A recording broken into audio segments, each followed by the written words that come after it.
Kenalkan, nama saya Dwindra Damanika Asti, NIM D1A022392 dari kelas Hukum Acara MKC1. Pada video kali ini, saya akan menjelaskan mengenai amicus curiae. Amicus curiae dalam bahasa Indonesia itu disebut sebagai sahabat pengadilan. Singkatnya, amicus curiae ini bukan pihak yang terlibat langsung dalam pengadilan, tetapi menjadi pihak ketiga yang merasa berkepentingan terhadap suatu perkara yang dapat mengajukan opini hukumnya untuk memperkuat analisa hukum yang dapat dijadikan pertimbangan oleh hakim. Mahkamah Konstitusi menyatakan amicus curiae yang diajukan oleh berbagai pihak itu dapat dipertimbangkan atau tidak sama sekali oleh majelis hakim dalam perkara perselisihan hasil pemilihan umum presiden dan wakil presiden.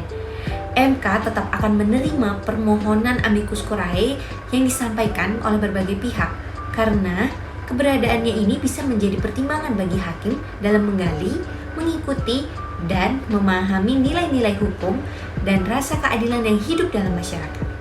Amicus curiae ini juga menjadi indikasi dari tingginya kepedulian publik atas proses penyelenggaraan pemilu.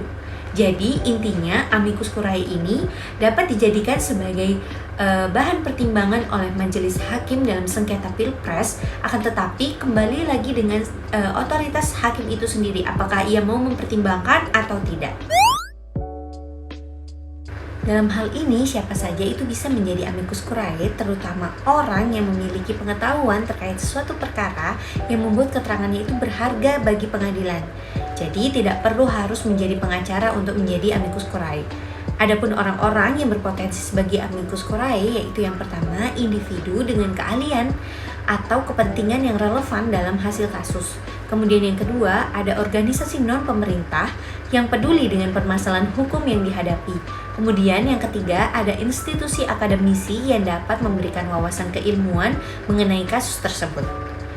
Contoh pihak yang dapat menjadi amicus curiae adalah yang pertama itu pengamat sosial politik. Kemudian ada akademisi, organisasi lingkungan, atau bahkan tokoh politik yang memiliki kepentingan dalam suatu kasus. Meskipun belum mempunyai dasar hukum yang jelas dalam perundang-undangan, namun ada beberapa pasal yang secara tidak langsung itu merujuk terhadap konsep amicus curiae itu sendiri. Yang pertama itu terdapat dalam pasal 5 ayat 1 Undang-Undang Nomor 48 Tahun 2009 tentang kekuasaan kehakiman yang berbunyi hakim dan hakim konstitusi wajib menggali, mengikuti dan memahami nilai-nilai hukum dan keadilan yang hidup dalam masyarakat.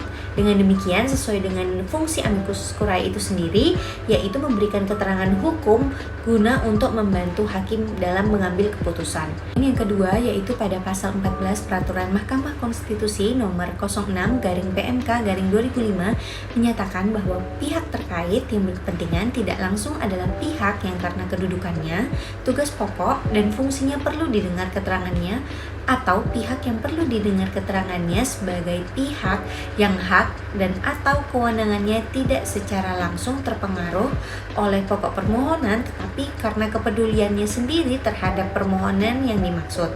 Dengan demikian dapat dikatakan bahwa konsep amicus curiae ini telah diadopsi sebagian oleh peraturan Mahkamah Konstitusi. Kemudian yang ketiga yaitu terdapat dalam Undang-Undang Nomor 8 Tahun 1981 tentang Kitab Undang-Undang Hukum Acara Pidana yang terdapat dalam pasal 180 ayat 1 KUHP. Pasal tersebut menyebutkan bahwa dalam hal diperlukan untuk menjernihkan duduknya persoalan yang timbul di sidang pengadilan, hakim ketua sidang dapat meminta keterangan ahli dan dapat pula minta agar diajukan bahan baru oleh yang berkepentingan. Pasal tersebut secara tidak langsung menjadi peluang untuk masuknya amicus curiae dalam proses persidangan perkara pidana di Indonesia.